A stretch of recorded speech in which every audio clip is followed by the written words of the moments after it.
gone wrong, for all our vigilance and battle scars over the Bill of Rights, have we let the flame of freedom's torch grow cold? Because there can be no torch to pass where there's no flame. Freedom has only one enemy it cannot defeat, and that is negligence. So your presence here, now, today, is an act of reverence. Of all man's works beneath the heavens, none shines brighter than our Constitution. I think Jefferson and Paine, Adams, Madison, Mason, Franklin, I think they're looking down right now at us. I think they understand what we're trying to do, what we strive to do. Every time our country stands in the path of danger, an instinct seems to summon her finest first, those who truly understand her.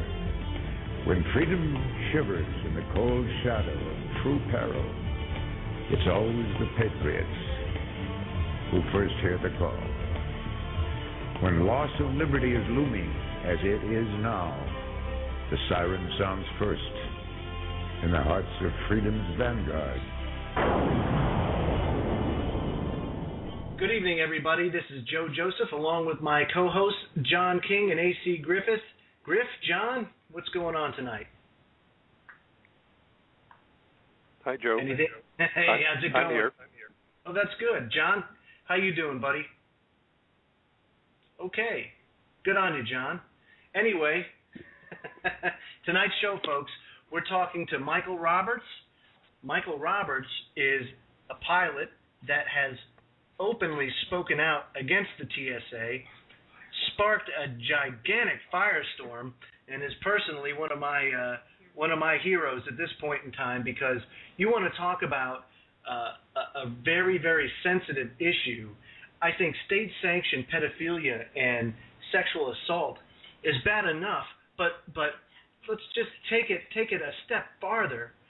And you go to the doctor's office. Think about this. You go to the doctor's office, and what's the first thing they do when you get an X-ray? Well, they strap on a big lead vest, right, over you and every other piece of her extremity that's not being X-rayed, and then they jump behind a barrier so that they don't get bombarded by X-rays. So if they're doing that at the doctor's office, what do you think you're doing every time you go through an X-ray machine? So with that said, I'd like to bring Michael Roberts on the air. Michael, can you hear me? I can hear you, yes. And very, thank you very for the kind introduction there. Oh, no, that by all means. It's great. What you've done is fantastic, and I mean, my hat's off to you, because it's absolutely amazing the amount of attention that this has gotten over. It's unbelievable, and thank goodness, and maybe this will be a jumping point for everybody to start to understand just how much their rights and their freedoms are being infringed upon and being taken away, and how bad things are. Could you tell me a little bit about what you went through, or what went through your mind that first time you told them no? Well, to me, it was not a big deal, and I didn't realize what a big deal it was going to be to them. I mean, it was a big deal in the sense that I'm thinking, okay, here we go. Today is the day that I'm not going to be able to go to work, and I'm not sure what's going to happen with with my job. But I didn't really think the TSA guys would care one way or the other. I thought they'd just either find another way to get me into the secured area, or possibly send me home, in which case, what do they care one way or the other? But right. It turned out that they were, really adamant about coercing me to go ahead and enter the scanner or be frisked or something. They really couldn't wrap their brains around the fact that I was not going to do either one. I think they thought I was bluffing, and that if they stuck to their guns, and they were essentially saying things like, we've got our job to do, and you've got yours too, and you're not going to make it to work, and you're going to be you get in trouble with your employer and that kind of thing, like basically terrorizing me, holding my job over my head, and bullying me, to try to get me to obey. And so that was not really something I expected. I expected them to just say, okay, well, sorry, you can't come in, and bye. It was a little bit different. So they actually stopped you from doing your job, even though, and this is what baffles me. And Griff, I would like to get your feedback on this too. Is here you are a pilot who can take the plane down if they want to, and you have all that power, yet they want you to go through this. You have a gun in the cockpit. The cockpit has a big, huge door on it with a big bar across it. I mean, really, it really blows my mind. I have to say that they want you to go through the screen, and then let me say this: where there's a will, there's a way, isn't there, Griff? For these travelers, if they want to get explosives on board, they're going to do it, don't you think? I would think so. It's so many things to consider here. Mike, I congratulate you, and it's good to have you with us tonight here.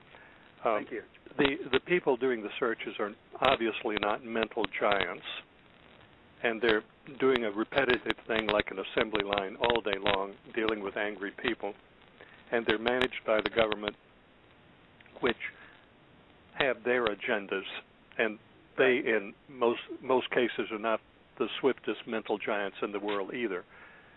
Then you have the contractor angle with the machinery and great profits to be made. I'm sure the politics influenced a lot of what they're doing today.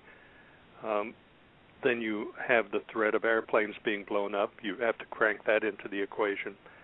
And I can only say that I'm glad that I'm not part of that management. I would be hard-pressed to know what to do, to compromise and to... Go ahead.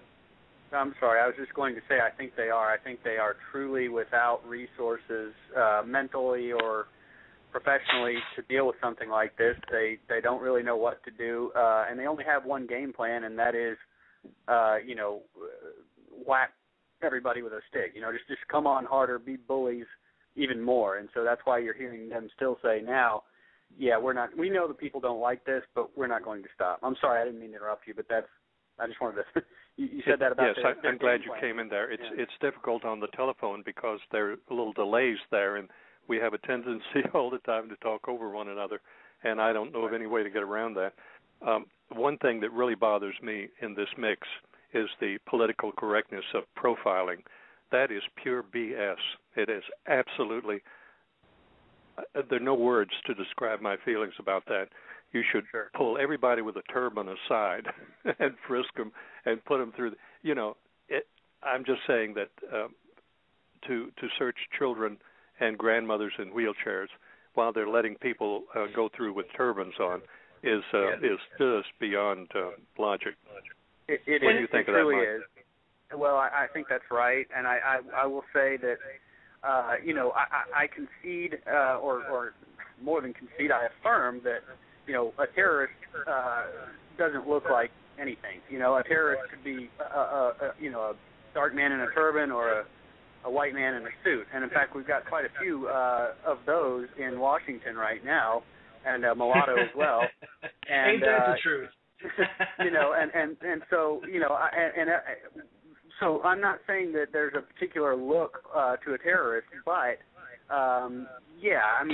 there's 4-year-old little children and little old ladies and all of that. It's just that between the fact that they're they're frisking and scanning people like that, as well as what was mentioned earlier about the the absurdity of frisking or scanning or doing that kind of screening to crew members. It's ridiculous to run a crew member through the metal detector. I mean, what difference does it make if I have a box cutter or a pocket knife or a gun or a bomb? I'm going to have my hands on the controls of what's the most powerful, one of the most powerful potential weapons any human being could get a hold of, and you know, bomb or no bomb, that's you just got to trust me with the thing, you know.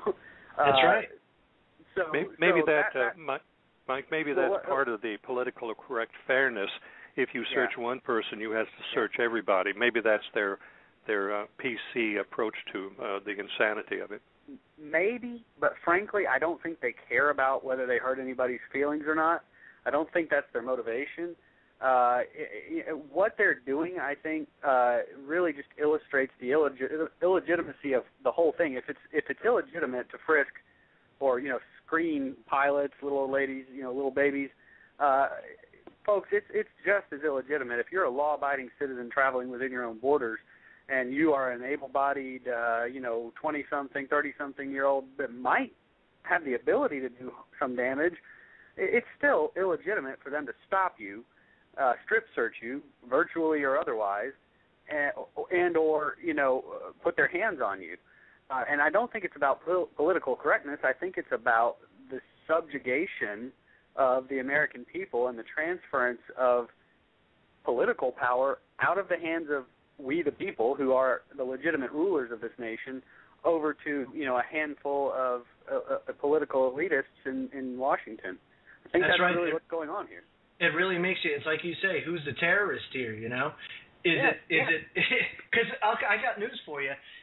Even with the underwear bomber, we have to remember the underwear bomber didn't board a plane in the United States. Didn't happen. Right. It wasn't here, you know? And who are the real terrorists? You're absolutely right in that this is a power grab. That's what it is. And believe me, folks, we have to keep pressing the issue here, because they're not going to back down easy. This is not going to be an easy, okay, well, you know what, you guys are right, you win this time. It's not going to be like that. No, let me speak to that for if I sure, may. By all means. But, go ahead. But go ahead. We're not going to stop this in the courts. I'm going to court. I'm battling, you know, to restore our Fourth Amendment rights and freedoms. But we are not going to win it there. Michael Roberts isn't going to win it. Ann Poe, who's the co-plaintiff with me. Folks, you got to step up. I'm talking to the listeners. I'm talking to everybody out there. You have to put your foot down. Stop going to the airport. Stop telling these people it's okay for them to put their hands on you. It's okay for them to see underneath your clothing. You know, I know you hate it and you grumble about it, but then you subject yourself to it anyway. Stop it. If you don't exercise your freedoms, you're handing your freedoms over. You know, and you have the freedom to choose. You don't have the freedom to fly without being assaulted anymore. That's gone. But we're going to get it back. But we're not going to get it back if you continue to hand your freedom to choose over as well, because, you know, you want to go to grandma's for Thanksgiving. I'm sorry, but that's just the reality. It's so true. You know, and really, I mean, we're all being terrorized here, folks. And take a look over it. If you remember not too long ago, France had riots over a 2-year increase in the retirement age. And the truckers shut down, basically brought France to a standstill because they said, you know what, we're just not going to truck this stuff across the country. And the fuel depots shut down because people were like, you know what, okay, fine, we just won't refine the gasoline. Not a big deal. But they did it.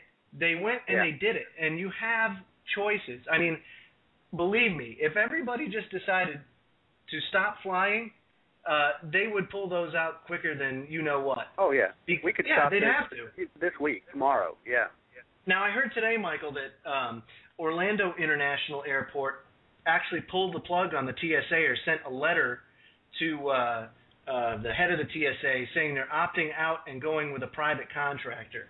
Now, do you know if... great.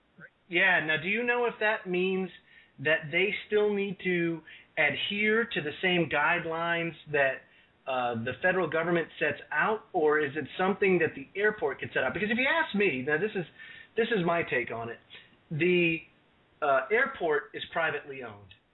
The airplane that you board is privately owned. Yeah. Why wouldn't it be that these airports and these airlines get together and formulate their own security standards and take care of it that way, something that's not so doggone intrusive?